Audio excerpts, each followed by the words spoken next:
Nós vivemos em grandes cidades. Olá, boa noite. Sejam bem-vindos ao nosso bate-papo de hoje. Tudo bem com vocês? Graça e paz. Boa noite. Sejam muito bem-vindos. Olha só, hoje o nosso papo é muito sério, mas a gente precisa conversar, ok? A gente trouxe uma pessoa muito especial para bater esse papo com a gente hoje. E eu quero agradecer muito todos vocês. Vão chegando, vão aí, olha, compartilhando o link. Hoje nós estamos especialmente pelo Facebook do Ministério Jovem Geral e pelo Mova-se do Ministério, do Movimento Radiação. Já ia falar ministério, mas enfim, né, gente? Como é que vocês estão? Passaram bem a semana? Bom, está rolando, vocês já sabem, nossa campanha de oração aqui com todos os ministérios jovens do Brasil. São mais de 500 ministérios jovens orando pelos outros. Você não tem noção da nossa alegria. Maravilhoso, gente. Olha, muito obrigada pela colaboração de vocês. Isso é a coisa mais linda. Dia 15, se prepare, porque a gente vai fazer aí a revelação desse amigo secreto de oração, tá? Show! Dia 19 tem a Super Live do Ministério Jovem Geral para comemorar o nosso aniversário. Então, fique atento. Quero apresentar para vocês a nossa amiga aqui, a Vivian. Aí eu vou deixar ela se apresentar, tá bom? Porque daí ela fala certinho, tudo que ela tem que falar, se apresenta de onde ela é, o que ela faz, para vocês conhecerem essa pessoa maravilhosa. Vamos lá, Vivian. Olá, pessoal, boa noite. Estou muito feliz de estar aqui com vocês. Antes de me apresentar, gostaria de agradecer e parabenizar o Mova-se do Movimento Radiação e também o Ministério Jovem por essa iniciativa tão bonita, tão importante, de conversarmos um pouco neste mês, né, que é comemorado Setembro Amarelo, sobre prevenção de suicídio. Então, parabenizo a iniciativa de vocês e agradeço muito o convite. Meu nome é Vivian Mininel, eu sou enfermeira, sou de Fernandópolis, mas moro em São Carlos faz 7 anos. Eu sou professora do Departamento de Enfermagem da Universidade Federal de São Carlos, aqui no estado de São Paulo, e tenho desenvolvido a minha prática profissional na área de saúde do trabalhador, na área de gestão dos serviços de saúde, e sou uma entusiasta de todos os temas que envolvem a área da saúde. Show de bola. Eu quero também agradecer desde já, para a gente não esquecer de agradecer a Isabela. A Isa está com a gente aqui nos ajudando também na linguagem de sinais. Muito obrigada pela sua colaboração também. Nunca falta aqui alguém para nos ajudar, graças a Deus. Então tá tudo certinho. Vivian, olha só. Para a gente começar nosso bate-papo, no texto dessa quarta-feira que você escreveu para a gente, foi um textinho curto, gente, olha, facinho, rapidinho de ler, muito legal. Se você não leu ainda, tá aí a oportunidade, já corre nas nossas redes sociais e no portal para você dar uma olhadinha, tá? E a gente não tem como não ficar de queixo caído, de boca aberta, com um número assustador de pessoas que morrem acometidas de suicídio. É muito da gente. Então, acabou de sair, né, em 2020 agora, a gente tem os novos números, são 800 mil pessoas aproximadamente, anualmente, que morrem de suicídio. Então, eu queria que você explicasse um pouco pra gente desse mundo, dessa realidade, por que esse número é tão grande, o que acontece? Olha, Andréia, é difícil ter uma explicação tão pontual para um fenômeno que é tão multifatorial, para um fenômeno que é tão complexo. Sem dúvida nenhuma, os dados nos chocam, né? Quando a gente olha e a gente vê que tem pessoas que tiram sua própria vida a quase um minuto, né? A cada minuto, isso nos deixa, sem dúvida nenhuma, ao mesmo tempo chocados e ao mesmo tempo eu acho que nos gera um questionamento, né? De por que isso acontece. Tanto o suicídio, né? Então, só para a gente deixar claro que é o ato deliberado que é executado pelo próprio indivíduo contra a sua vida, então é um ato que ele é de forma consciente, ele é intencional, cuja intenção é a morte. Tanto o suicídio quanto o comportamento suicida, que são pensamentos, planos ou tentativas de suicídio, são fenômenos complexos que atingem todo mundo, que atingem toda a sociedade desde sempre, desde toda a história da humanidade. E são comportamentos que têm causas diversas, que envolvem desde os aspectos de saúde, doença, desde aspectos sociais. É uma interação de diversos fatores culturais, socioambientais que culminam ou no ato em si, ou no comportamento, ou na ideação suicida. Então, não é um fenômeno que a gente consegue definir de uma forma pontual, de uma forma unicausal, ou até simplista, porque ele vai além disso. Entendo. É muito mais complexo do que a gente imagina, né? Muito mais profundo. E eu estava lendo algumas coisas sobre o assunto e aí eu vi uma. Será que tem alguma coisa possível? É possível determinar um perfil psicológico de quem tem uma tendência a cometer suicídio? Ou isso é mito?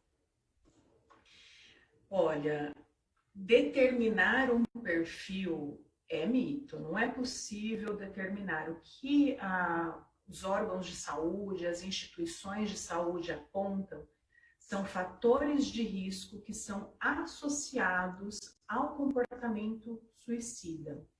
Então, são fatores que envolvem, por exemplo, alguns transtornos mentais, como depressão, transtorno bipolar, outros tipos de transtornos mentais, como esquizofrenia, transtornos de personalidade, e também o abuso de álcool e outras substâncias e outras drogas.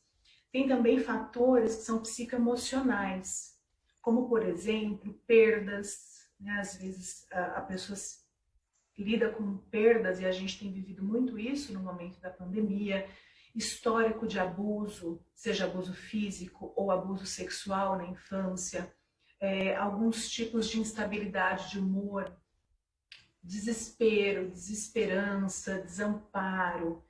Tem também aspectos sociais, né? No texto que eu havia colocado, eu coloco que existe uma faixa etária que é mais prevalente, e o gênero masculino. E a gente também tem observado o aumento de suicídio entre os idosos, pessoas com idade acima de 65 anos.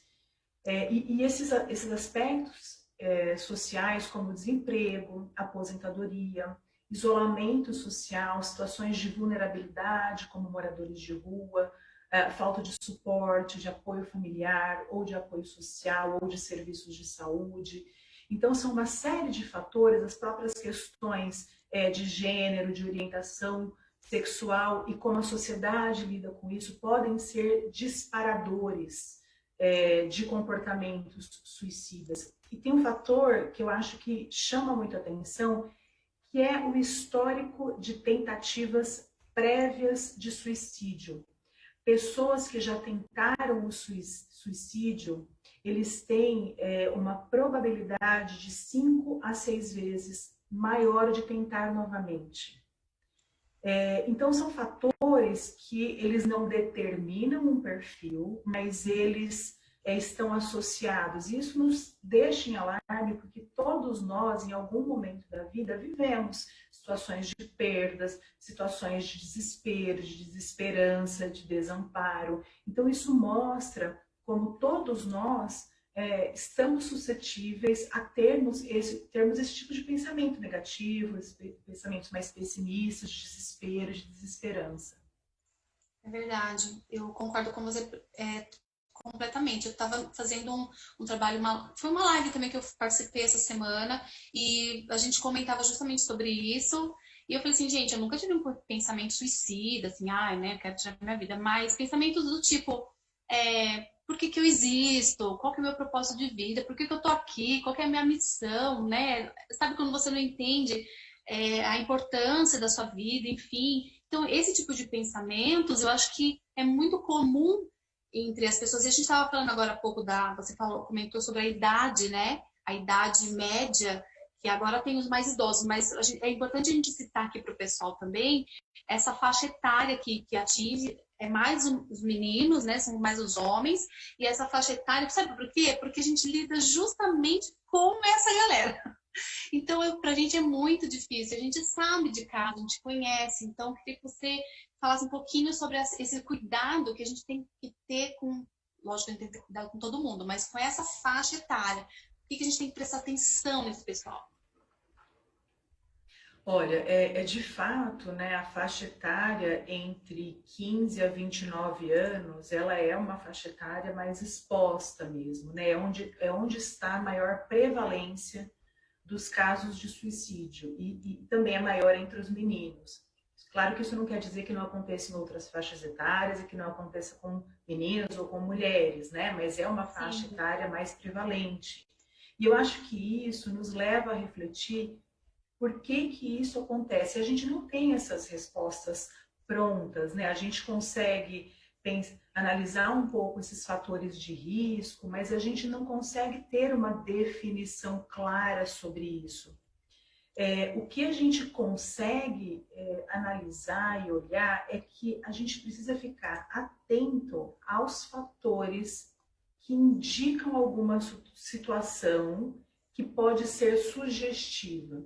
Veja, gente, é fazer reflexões da vida, fazer reflexões de propósito de vida.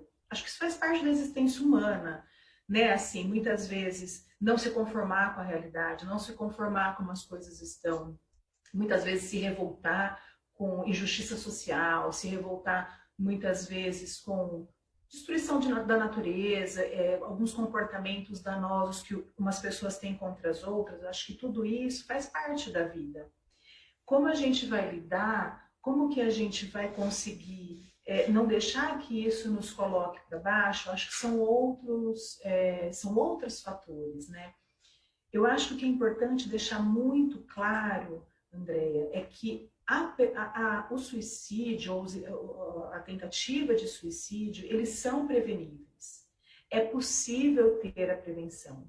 E a gente não pode banalizar isso. Acho que uma coisa que é muito importante, é primeiro a gente ter um momento de autoconhecimento, ou então tentar reservar um momento do nosso dia, da nossa vida, para refletir um pouco sobre a nossa vida e para pensar como que a gente tem lidado com as adversidades ou com as frustrações. Acredito que esse momento de pandemia, ele nos trouxe em muitos momentos, né, reflexões mesmo, né? Acho que todo mundo parou para pensar um pouco porque a gente precisou mudar nossas prioridades, a gente precisou rever. E nesse momento, nós tivemos respostas diferentes ao meu externo. Algumas pessoas respondem de uma forma, outras pessoas respondem de outra forma. E nós precisamos respeitar como as pessoas lidam, como que as pessoas encaram as frustrações da vida. Veja, é muito importante duas coisas. A primeira é o autoconhecimento.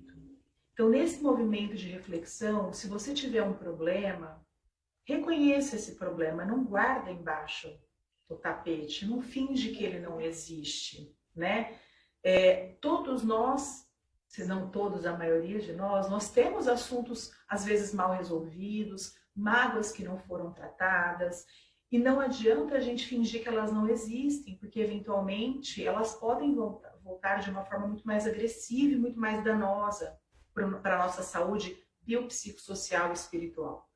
Então, acho que o primeiro passo é o autoconhecimento. Se você tem algo, se você não está legal, reconheça que existe um probleminha que precisa ser olhado. Mas, ao mesmo tempo, acredite também e aceite que há uma solução para o problema. Todos os problemas têm uma solução. Sempre existe um caminho.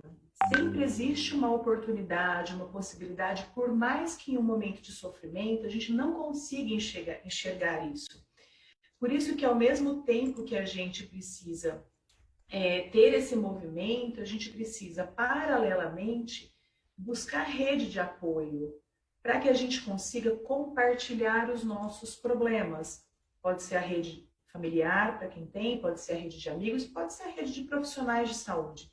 Mas esse movimento de autoconhecimento, esse movimento de espera um pouco, deixa eu ver o que está me incomodando, deixa eu ver por que eu tenho acordado todo dia tão triste, por que eu tenho ficado, às vezes, tão desmotivado com a vida, por que que eu tenho pensado às vezes que não vale a pena continuar. Então, isso são indícios que a gente precisa estar sensível. Às vezes nós somos muito duros conosco próprio, né? Com a gente próprio. Às vezes a gente é muito duro.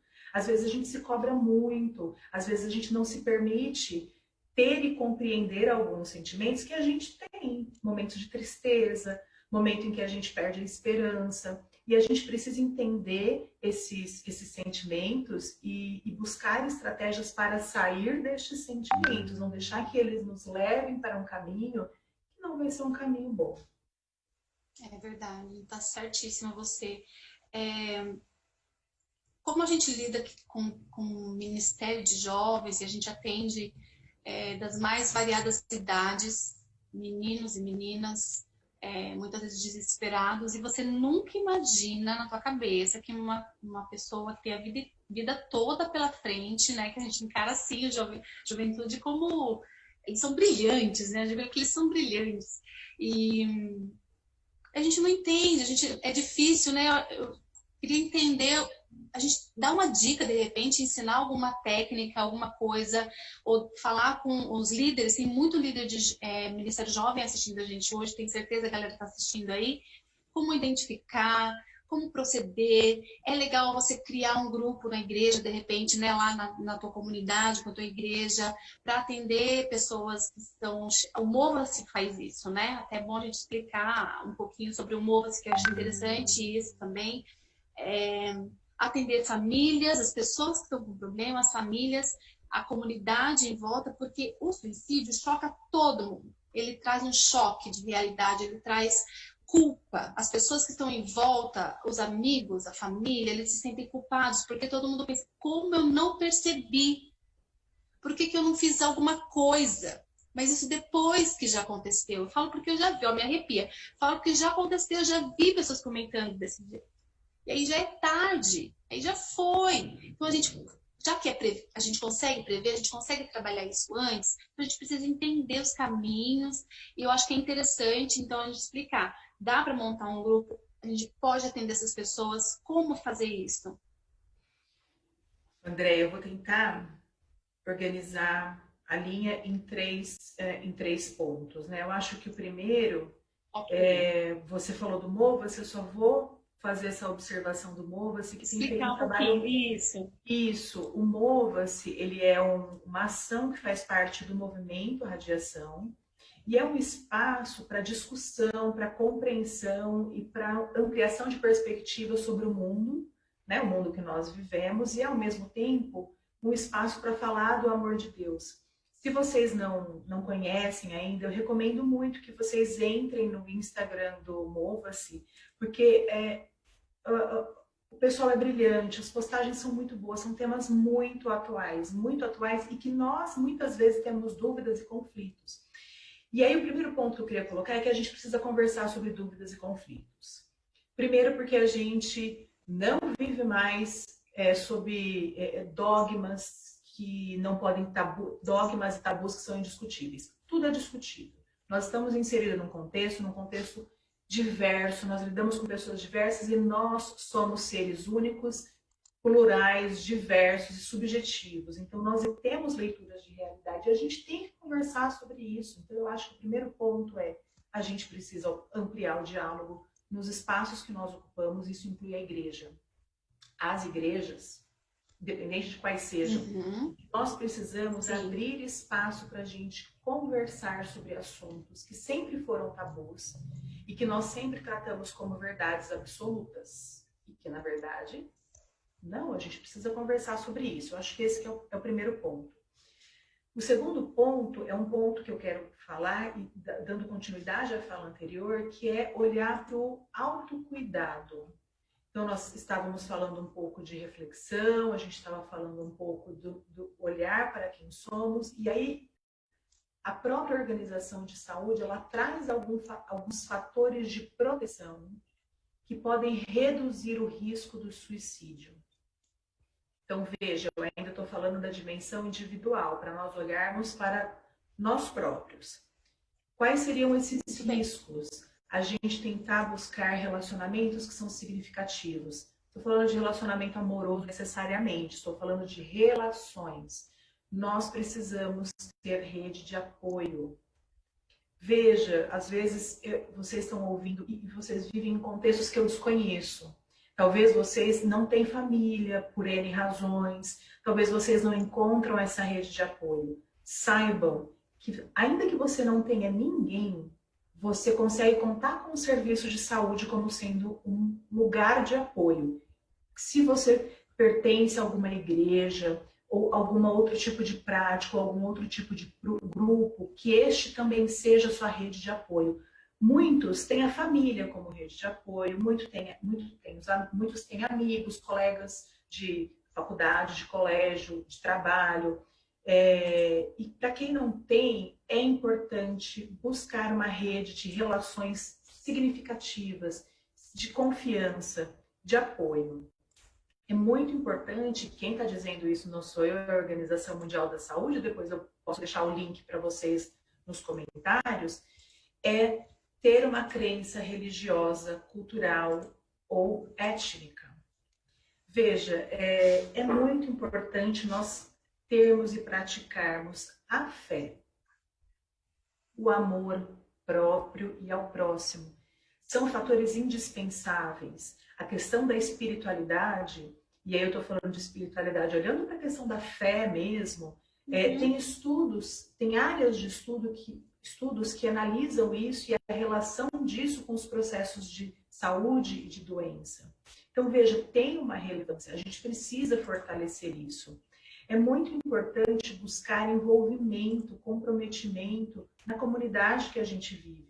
Pode ser igreja, não tem problema, mas pode ser o bairro, pode ser uma ONG, uma organização não governamental que tenha no seu bairro, pode ser um grupo de apoio a idosos, a crianças, pode ser creche, não importa, tem várias.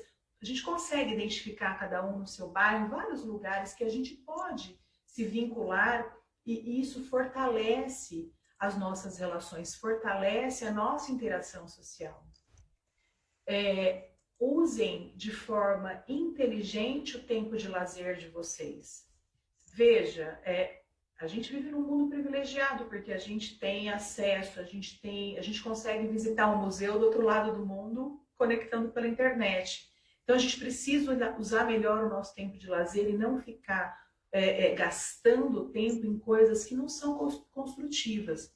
Eu costumo dizer que eu gosto muito de ler, mas eu tenho uma implicância gigantesca com fake news, eu tenho uma implicância muito grande, então eu tenho cada vez mais filtrado um pouco o que eu leio, porque se eu fico lendo muitas notícias que fazem muito sentido, eu fico mal, eu fico nervosa, eu fico revoltada com o mundo. Então, assim, por que eu vou consumir uma coisa que me faz mal? Para! Então, eu tenho tentado, né, gente? É claro que a gente não muda, não vira a chave do dia para noite.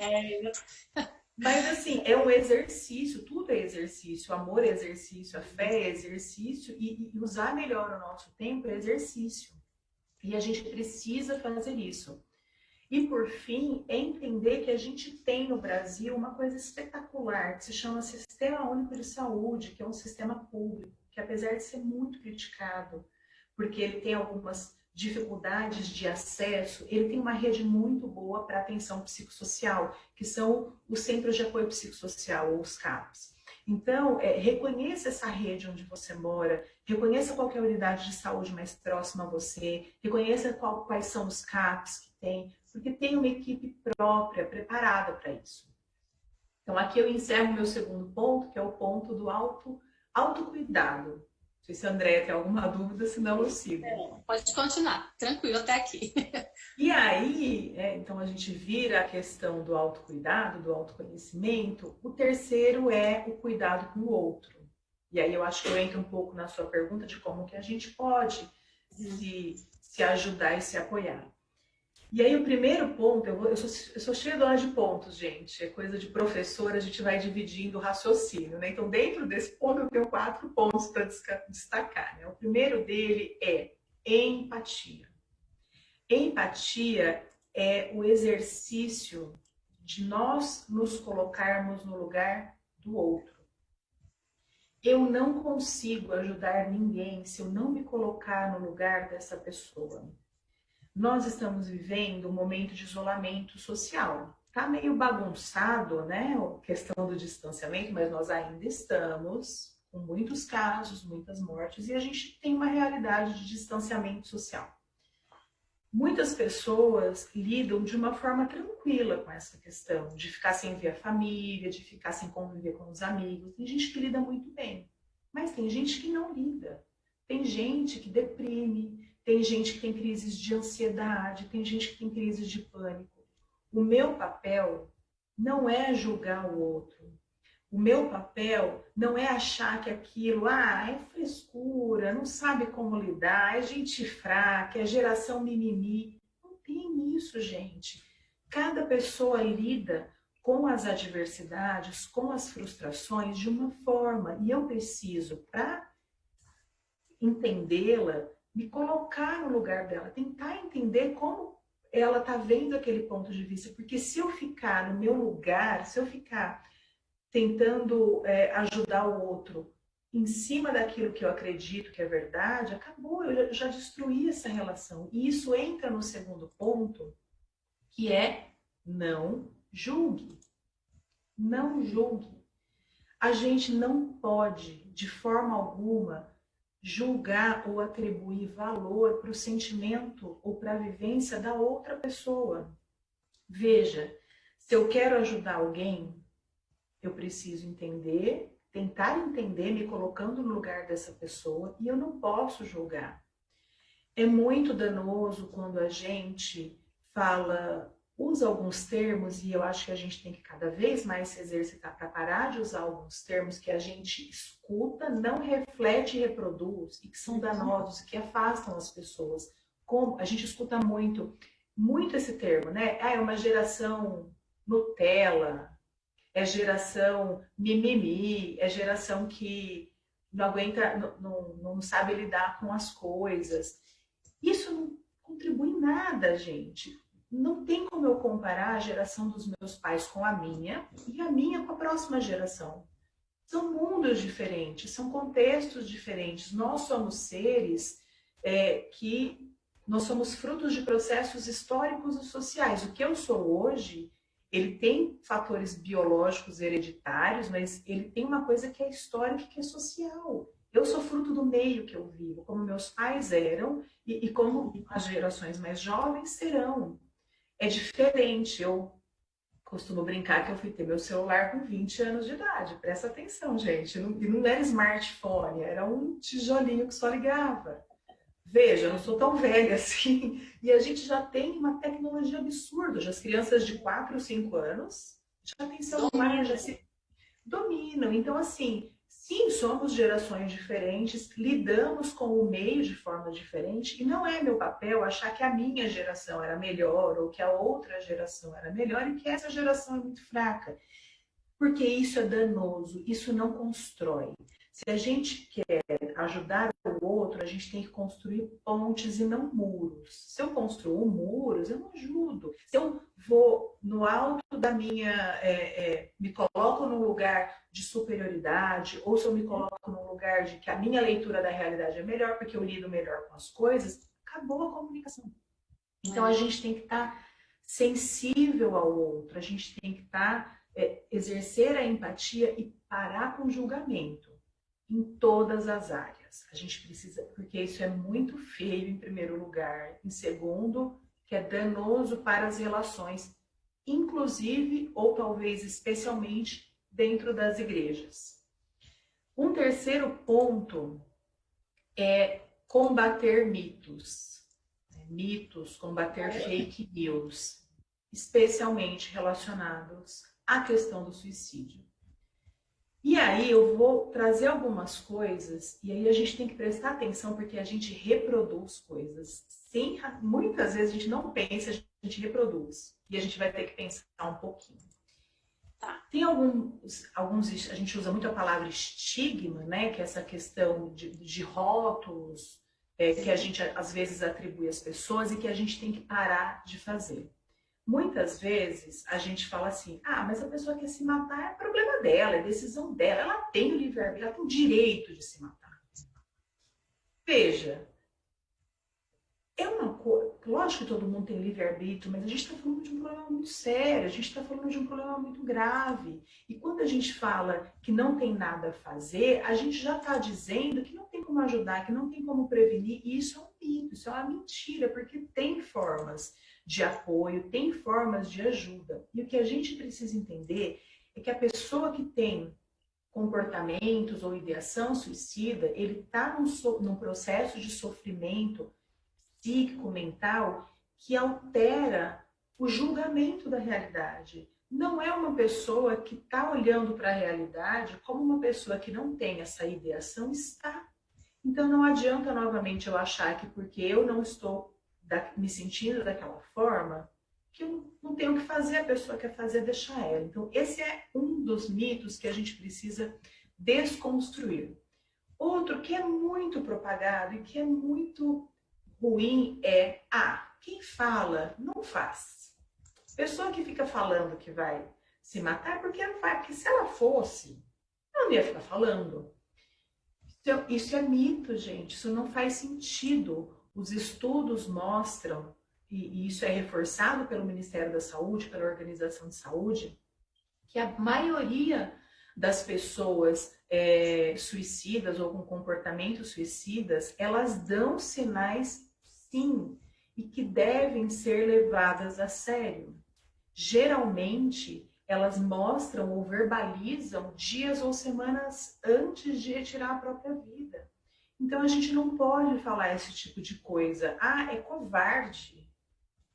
Quem faz isso é covarde. Gente, a gente jamais pode pensar dessa forma, porque todos nós estamos, em algum momento da vida, suscetíveis a vivermos momentos de dores profundas.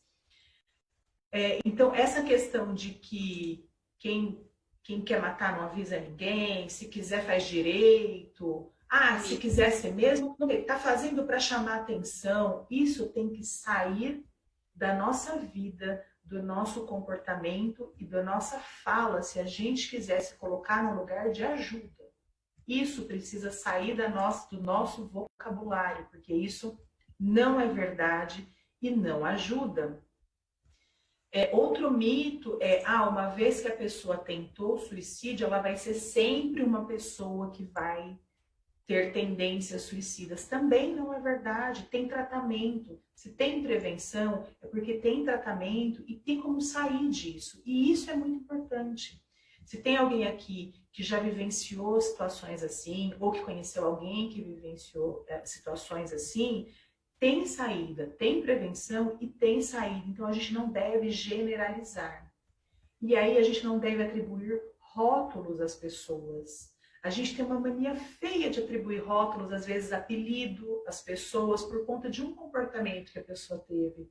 Não estou falando de brincadeira, pessoal, de apelidos carinhosos, não é isso, mas eu falo de às vezes pegar uma situação, pegar uma condição e rotular aquela pessoa. Isso é muito ruim para construção de apoio. Um outro ponto muito importante é achar que muitas vezes uma pessoa comenta alguma coisa, tem algum comentário, e a gente fala, vai passar, é fase. Pode ser que seja, mas a gente não pode tratar dessa forma, a gente não pode negligenciar. Eu acho que um dos aspectos é que a gente, por termos taxas de suicídios tão altas, claro que é multicausal, mas eu acho que a gente negligencia muito o nosso olhar. A gente acaba desvalorizando a dor, o sofrimento do outro. A gente acaba rotulando a pessoa e falando, não, vai passar, é fácil, já passei por isso também. E a gente acaba menosprezando isso. E a gente nunca deve dizer que são pessoas fracas que tentam suicídio. São pessoas fracas, são pessoas que não têm uma força interior. E eu vou colocar mais um mito que a gente não pode falar. São pessoas que não têm Deus. A gente não pode falar isso. A gente jamais, especialmente dentro dos ambientes de igreja, falar pessoa que tem ideação suicida ou que tenta o suicídio é porque não tem Deus no coração. Isso não é verdade, gente. Isso não é verdade. Primeiro porque muitas pessoas que são cristãs, dependentes da igreja, podem desenvolver problemas psiquiátricos. Sim. Podem desenvolver transtornos mentais e comportamentais. Todos nós estamos sujeitos. Segundo, que porque mesmo as pessoas que têm fé, que seguem Jesus, que seguem a Deus, passam por momentos de dificuldade, passam por momentos desafiadores. E eu acredito que todo mundo aqui conhece alguém ou já leu alguma história de suicídio de pessoas que eram cristãs. Sim. Vivemos, se eu não me engano, há uns 2 anos atrás, um ano que nós tivemos uns 5, 6 suicídios de pastores que foi para a mídia, né? E essas pessoas não tinham Deus. É verdade. Então, assim, a gente não pode falar.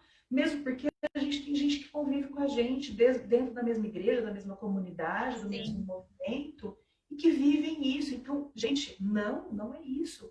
Deus ajuda muito.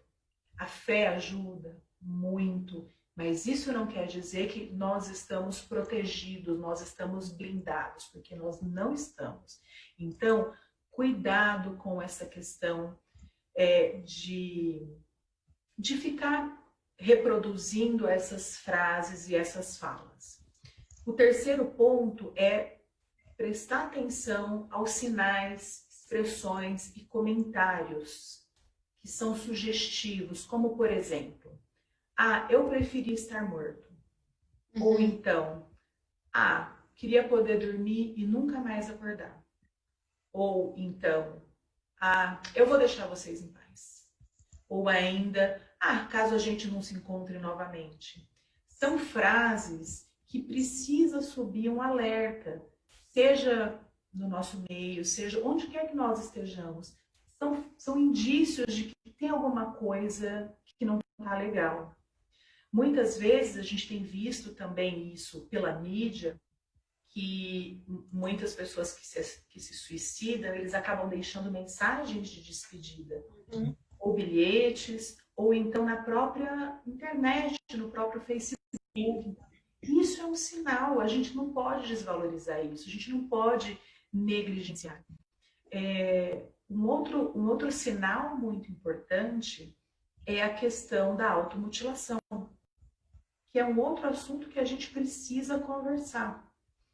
Nós precisamos ficar atentos a sinais de agressões intencionais contra o próprio corpo. A automutilação, ela não tem a intenção consciente do suicídio, mas ela tem uma intenção de agressão ao próprio corpo como um mecanismo de alívio a tensões, a frustrações ou a sofrimentos. Então, a gente tem que ficar atento para sinais de cortes que não se cicatrizam, sinais de hematomas, manchas, essas manchas mais arroxeadas, né? Hematomas, arranhões, queimaduras que aparecem às vezes em lugares visíveis ou não, mordidas. Então a gente tem que ficar atento para a questão da automutilação. Outro ponto é abuso de álcool e drogas, ou então início precoce da vida sexual ou comportamentos descontrolados quando se referem à vida sexual.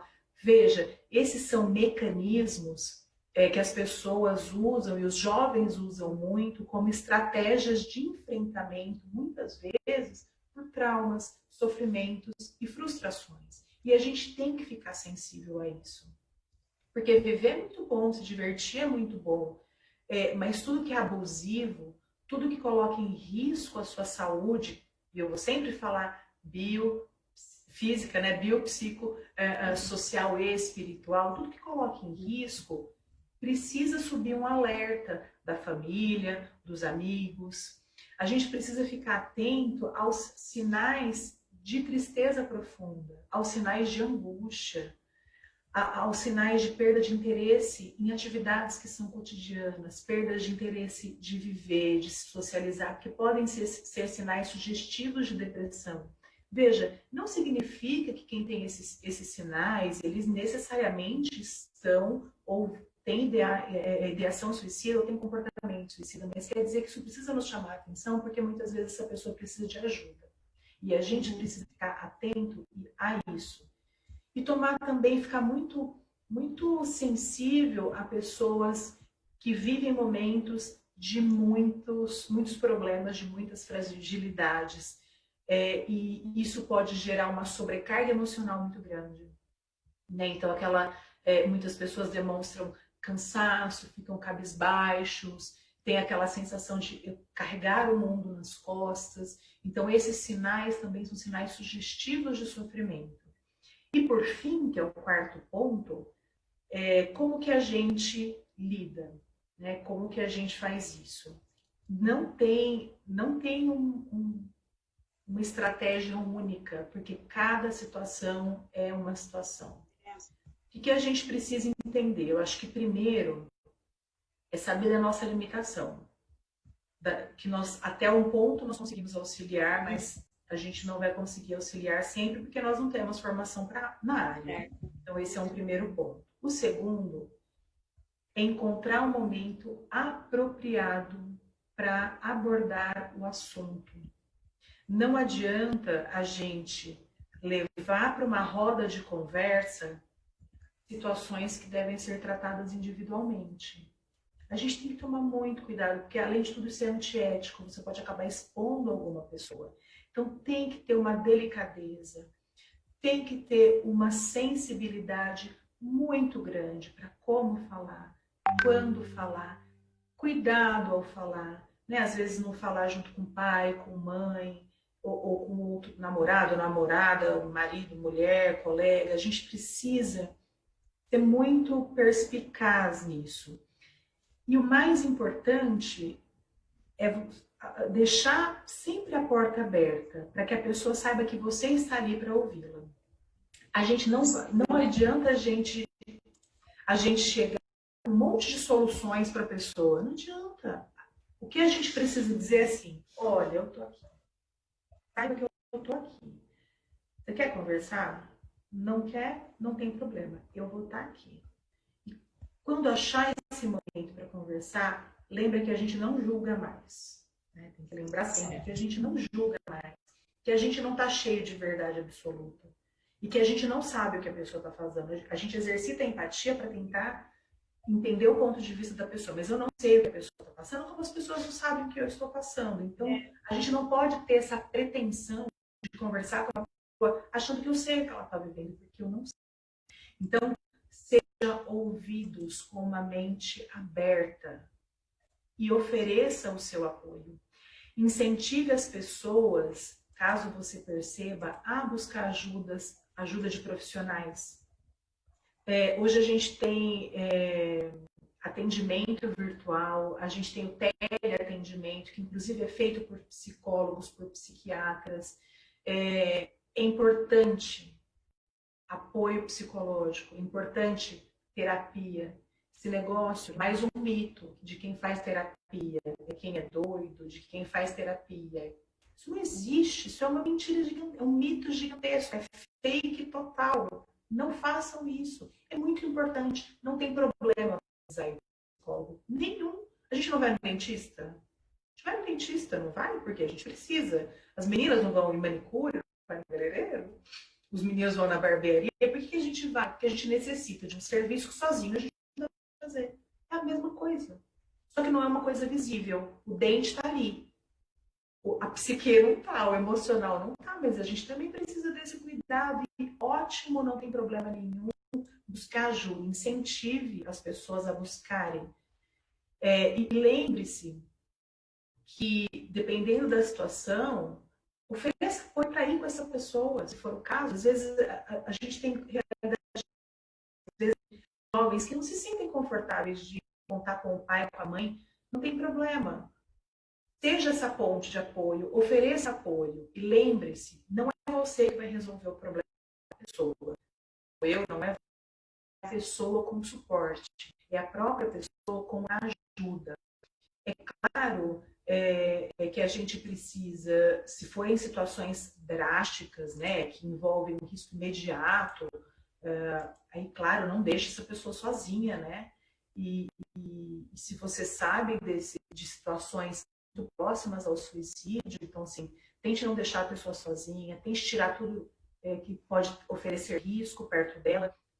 A gente, por enquanto, não temos políticas de livre uso de arma de fogo, já foi flexibilizado, mas deixa uns fatores de risco gigantesco, né? Então, assim, se você vê que tem um risco imediato, não deixa a pessoa sozinha e busque apoio profissional imediato, ok? E acho que, por fim, seja apoio nos momentos em que você consegue ser apoio. Eu vou voltar a falar do contexto da pandemia. Nós estamos lidando de formas diferentes com o contexto que estamos vivendo. E tudo bem, não tem certo e não tem errado. Se eu estou num momento melhor, eu posso ser apoio de pessoas que não estão. Conversando, dialogando, não julgando, não falando um monte de coisa que não leva a lugar nenhum. Então, seja apoio. E se você é a pessoa que precisa de apoio, não tenha vergonha de pedir apoio. Se você não tem, se você hoje não se sente amparado, se você não consegue visualizar uma pessoa para você conversar, nós estamos aqui, eu acho que tanto Mova-se, tanto o Movimento Radiação, quanto o próprio Ministério Jovem, tem pessoas que podem conversar, eu também estou à disposição para conversar. E tem sempre os serviços de saúde, né? E vou deixar para vocês também o CVV, que é o Centro de Valorização da Vida, que faz um trabalho brilhante, né? Uma associação civil sem fins lucrativos que ela atua com isso, né? Então, assim, também tem como você buscar ajuda de forma anônima. Você liga 188, não paga a ligação, e você consegue apoio. Então, veja, se você estiver em sofrimento, você não está sozinho. Isso é importante deixar muito claro. E isso vai passar, mas talvez você precise de ajuda para que isso passe. Não, talvez sozinho você não consiga. E tudo bem pedir ajuda. Fechei. Fechei. Verdade, Vivian. Eu acho que a gente tem umas perguntinhas aqui no grupo, eu acho que é bem esclarecedor, eu acredito que as pessoas estão conseguindo entender a gente. Se você ficar com alguma dúvida, pode colocar aí nos comentários. Se não der tempo de responder aqui ao vivo, a gente vai lá nos comentários, né, Vivian? E a gente responde lá, vocês bem tranquilo. E se precisar entrar em contato também, vamos embora. Vamos lá, deixa eu só dar uma olhadinha aqui, né? Deixa eu colar aqui no meu grupo, só um pouquinho, vamos lá. Deixa eu ver aqui. Vamos lá, deixa eu abrir aqui meu Zap para a gente perguntar aqui. Vamos ver aqui.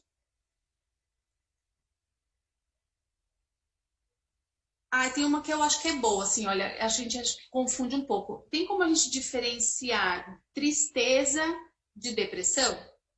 Qual que é a diferença, né? Porque... Tá. Vamos fazer o seguinte, ó, Vivian, vamos combinar assim? Eu vou tentar fazer todas aqui de uma vez e você vai tentando responder aí na sequência. André, eu vou responder porque acho que você está com a dinâmica de encontrar, né? Acho que é um pouco desafiador, né? Moderar e procurar. Então eu acho que desafiador. Olha, não é fácil porque depressão é um diagnóstico. A gente pode se sentir deprimido e não necessariamente estar com depressão, ok? Depressão é um diagnóstico médico. Okay. Para diferenciar, precisa de uma avaliação de um profissional, ou profissional médico, ou de um psicólogo. O que a gente precisa ficar atento é que sinais de tristeza podem culminar em uma depressão. Nós, vou colocar nós como não profissionais específicos da área, porque eu sou enfermeira, mas eu não sou psicóloga nem psiquiatra, nós podemos identificar sinais de tristeza e sinais que podem ser sugestivos de depressão. E aí a gente pode ajudar essa pessoa a buscar um auxílio para ver se tem diagnóstico, mesmo porque muitas vezes o tratamento precisa ser medicamentoso, precisa tratar com medicamentos. Então, além do apoio terapêutico dos profissionais, precisa também de um apoio de medicamento. E daí, para conseguir fazer essa diferenciação, precisa ser um profissional.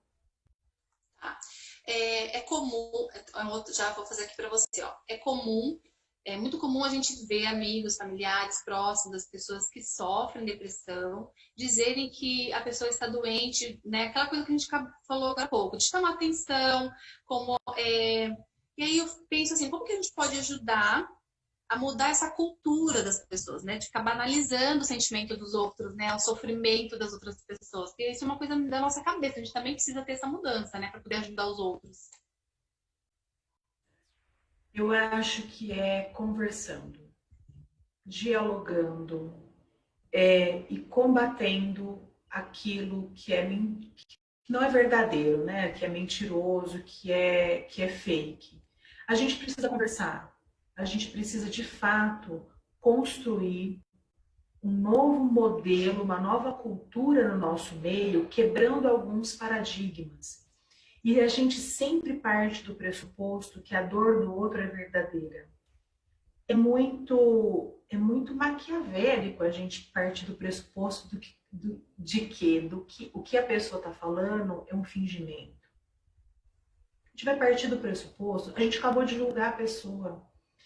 Veja, a gente não pode, e eu sei que isso é muito presente no nosso meio, gente, muito presente no nosso meio. Existe uma cultura de banalização dos transtornos mentais e comportamentais, esse é o termo, especialmente porque não é algo que a gente tangencia, né? É algo que é intangível no sentido de que não é algo concreto. Quando eu quebro a mão, todo mundo vê. Quando eu faço uma cirurgia, as pessoas, nem todo mundo vê, mas as pessoas sabem que teve um procedimento invasivo. Quando eu tenho dor, alguém vê? Se eu falar assim, eu tô com dor de cabeça, só eu tô sabendo, só eu sinto a minha dor. E por que a dor de cabeça a gente não banaliza e a dor emocional a gente banaliza? Porque é cultural. Porque a gente tem uma tendência de desacreditar aquilo que a gente não visualiza. E ao mesmo tempo, porque a gente vive em uma cultura que ainda é muito machista, de que sentir, sofrer, estar deprimido é coisa pra gente fraca. Homem não tem essas coisas, isso é coisa de menina. Isso é mentira, porque isso não existe. Então a gente precisa quebrar esses paradigmas, a gente precisa dialogar. Gente, não tem nada a ver uma coisa com a outra. Nós todos sofremos, choramos, sentimos, uns mais, uns menos. É a vida, cada um vai lidando de uma forma. Mas o caminho, eu não peguei o nome de quem perguntou, mas o caminho é que a gente precisa perder o medo de conversar. Nos últimos anos, a gente está vivendo uma polarização extremamente danosa na nossa sociedade, em que ou você é A ou você é B. Ou você gosta ou você odeia. Né? Ou você ama ou você odeia. Ou você vai para um lado ou você vai para o outro. E essa polarização faz com que as pessoas se tornem muito avessas ao diálogo. E olha, nós vamos ter opiniões muito diferentes sobre vários assuntos. E que bom, que ótimo, isso agrega, isso faz com que a gente reflita. E a gente precisa começar a desconstruir alguns dogmas, alguns paradigmas que acabam dando o tom da cultura que a gente vive. Andréia, tô falando muito, desculpa. Não tá ótimo, não se preocupa. É esclarecedor. A hora que a gente estiver passando dos limites, o nosso diretor vai falar. Vamos lá, mais uma perguntinha. A pessoa depressiva apresenta enfermidades físicas também? Se a depressão causa doenças estomacais, dores de cabeça, dores musculares, essa aqui é a Juliana lá do Baixo Amazonas. Tá bem longe da gente. Pode Juliana, acontecer, né? existe um termo que a gente usa na área da saúde que é somatização, que é quando você somatiza algo que você sente. Então, sim, é possível. É possível, sim, que pessoas que sofrem de crises de ansiedade, transtornos de ansiedade, síndrome do pânico, depressão, tenham manifestações físicas, como dores, como desconfortos. Então, é possível, é possível. Acontece também, né? Tem uma que eu acho muito boa aqui, olha, da Isa. A Isa Tavares, ela também é dessa região, bem longe da gente aqui, ó. Estando em uma posição em que às vezes algumas pessoas podem vir desabafar para você, pedir ajuda, e você não tem informação, você não sente autoridade para falar sobre esse assunto, né? Como é que você vai. Ela pergunta assim, como que eu posso ajudar? Olha, gostei, Isa, né? Gostei de sua pergunta aí, porque, porque eu acho que autoridade, difícil a gente ter, né? Sabe por quê? Porque a gente está aprendendo junto, a gente está vivendo junto. E aí o que a gente faz? A gente é verdadeiro com a pessoa, a gente fala, Andréia, eu não consigo te ajudar com esse assunto, mas eu vou te ajudar a procurar alguém que te ajude. Veja, a gente não tem todas as respostas e a gente tem que ter tranquilidade com isso. A gente não tem muitas vezes, a gente não sabe, às vezes a gente não consegue nem mostrar um caminho, mas é importante que você fale.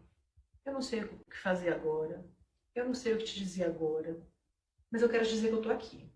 E eu vou te ajudar nesse caminho. Então, eu também não sei, mas a gente vai junto, a gente descobre junto. Sim.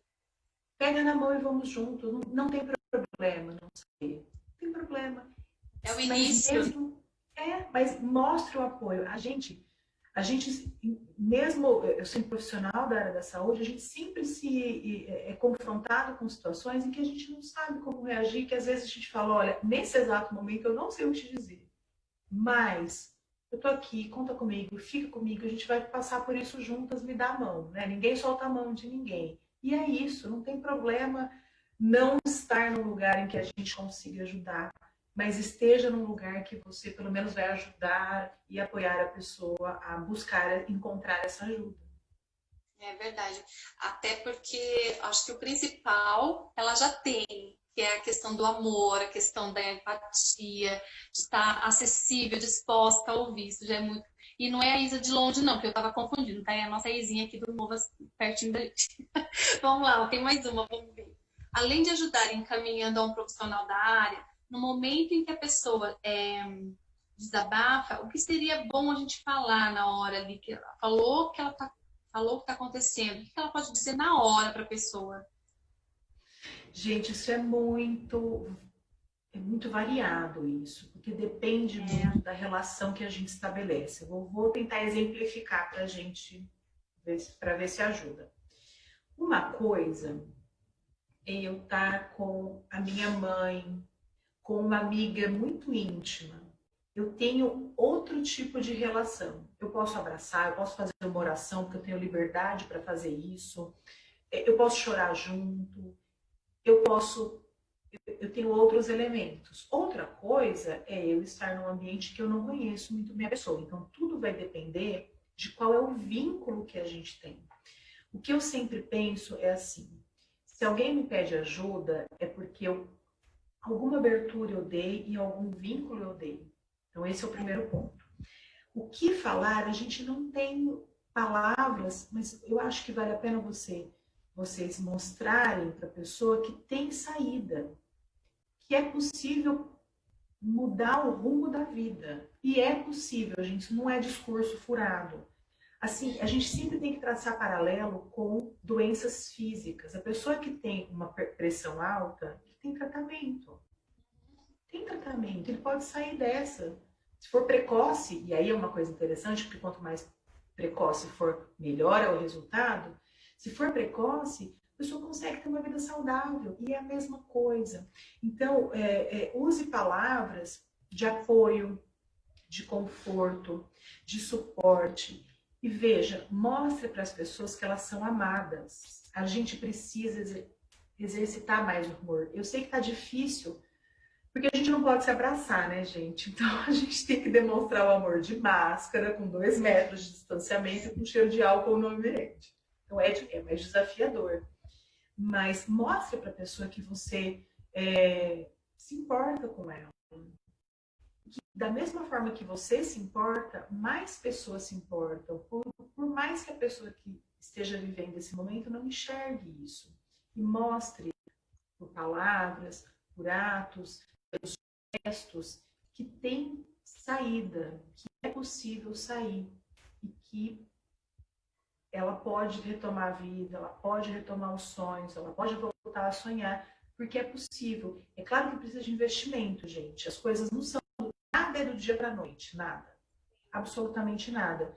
E uma pessoa que sofre de depressão, ou então que tem comportamento suicida, não é do dia para a noite, não é uma conversa que a gente vai chegar lá e a pessoa vai desabafar e eu vou falar, uau, a pessoa nunca mais vai ter nada. Não, isso é mito de novo. Isso é mito de novo. A pessoa precisa de um tratamento, a pessoa precisa de um acompanhamento, até que ela de fato consiga sair disso, mas não é do dia para a noite. É verdade.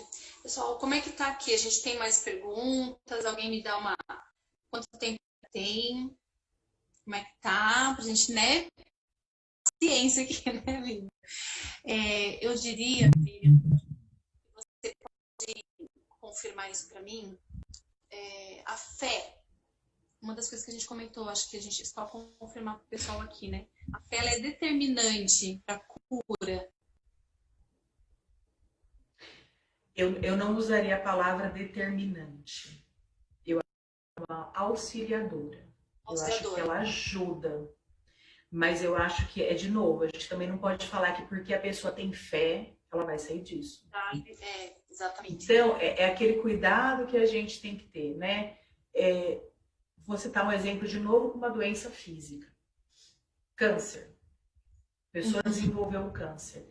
Ter fé na cura é determinante para a pessoa ser curada? A resposta é não. Pode ser? Pode. Vai ser sempre? A resposta é não. Precisa de tratamento, precisa de atenção, e mesmo assim é a cura. O diferencial da fé, e aí eu acho que é um diferencial, não é um determinante, mas é um diferencial, é que ele te ajuda a enfrentar momentos difíceis. Quando a gente tem momentos de desesperança, de desespero, e a gente não tem nada para se apegar, no sentido espiritual e emocional, é mais difícil enfrentar os problemas. Quando a gente tem fé, a gente tem onde se apegar. A gente estabelece uma outra relação com o meio, ou frustrações, que a gente sabe que a gente não tem domínio ou governabilidade sobre a situação. E aí a gente passa, quer dizer que a gente não vai sofrer? Não. Quer dizer que a gente não vai adoecer? Não. Quer dizer que a gente pode não ter comportamentos suicidas? Não. Mas quer dizer que a gente pode passar por esses momentos de uma forma fortalecida. Mas, de novo, a gente não pode generalizar. Mas é claro que é importante. Tudo na vida é exercício. A fé é um exercício. O amor é um exercício. Hábitos de vida saudáveis é um exercício. Fazer hobbies mais saudáveis, ter atividades de lazer mais saudáveis é um exercício. Estabelecer relacionamentos saudáveis é um exercício. Então a gente vai estar a vida toda vivendo, se exercitando e aprendendo. Por isso que a gente nunca tem resposta pronta, por isso que a gente nunca tem solução embalada, por isso que a gente nunca é dono de verdade. Porque a gente está em processo de aprendizado contínuo.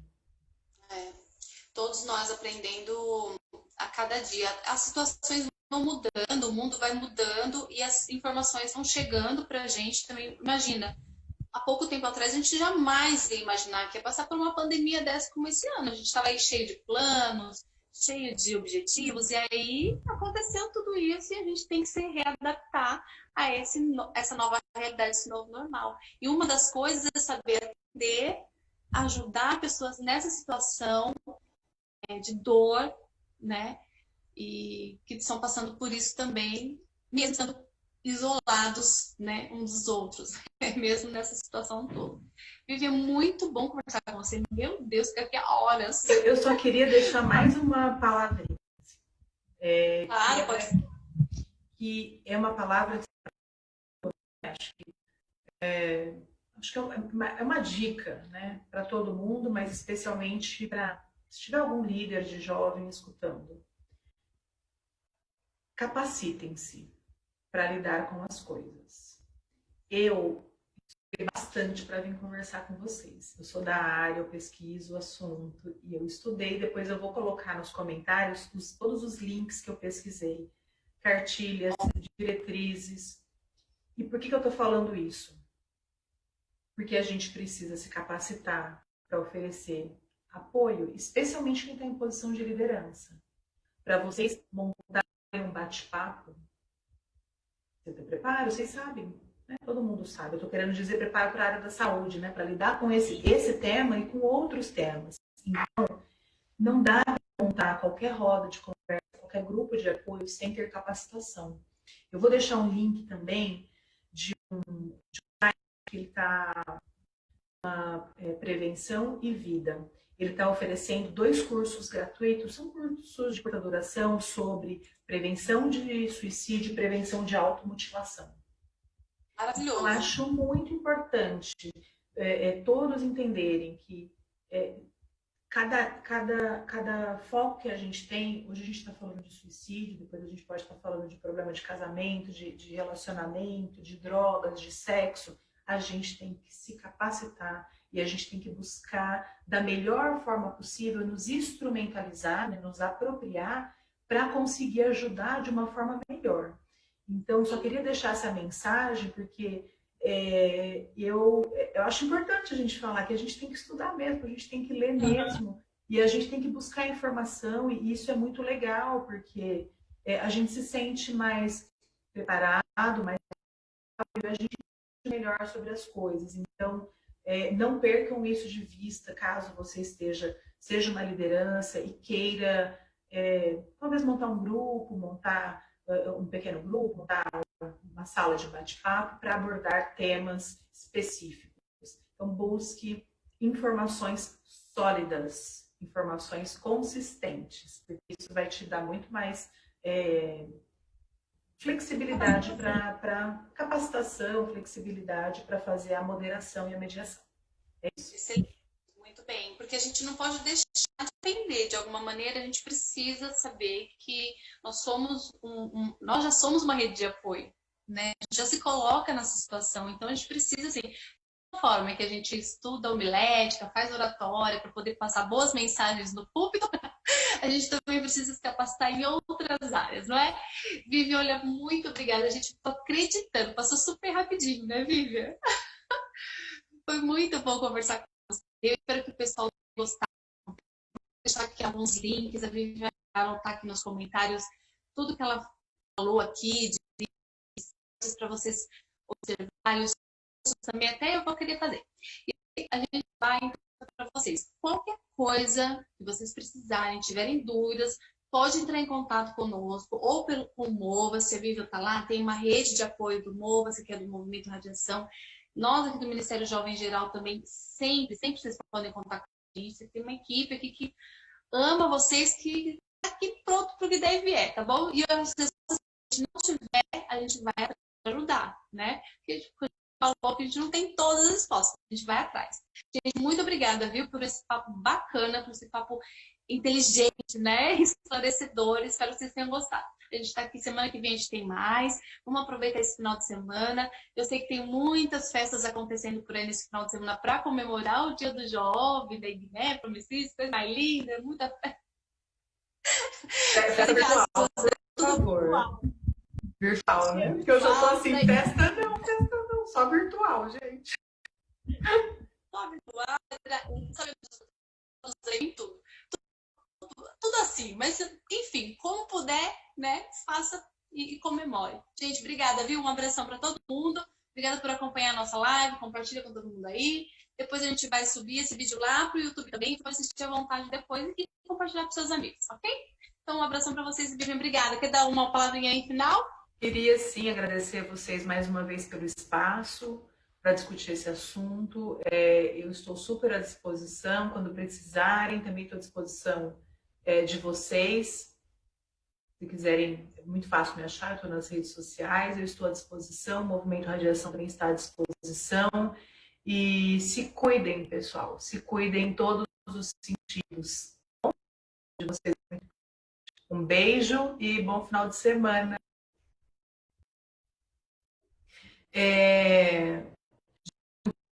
Isso, né? No Instagram, meu nome é Vivian Meninel. Então, se você colocar no Insta, você me acha. Se você colocar no Facebook, você me acha. Então, é bem fácil achar, tá bom? O meu Facebook é Vivian Mirinel. Estou disponível, pessoal. Um beijão, viu? Bom final de semana. Show de bola. Obrigada, gente. Obrigada, equipe, Tom, todo mundo aqui pelo apoio. Deus abençoe muito vocês. Vamos nos cuidar uns dos outros. Vamos todo mundo se cuidar. É que a gente tem uma vida inteira pela frente. A sua vida tem muito valor. Amém? Então, ó, um beijão para todo mundo. A gente se vê semana que vem, gente. Obrigada. Um abração, viu? Obrigada, Vivian. Um grande abraço. Até a próxima. Tem um amigo ou uma amiga com depressão? Pergunta como você pode ajudar.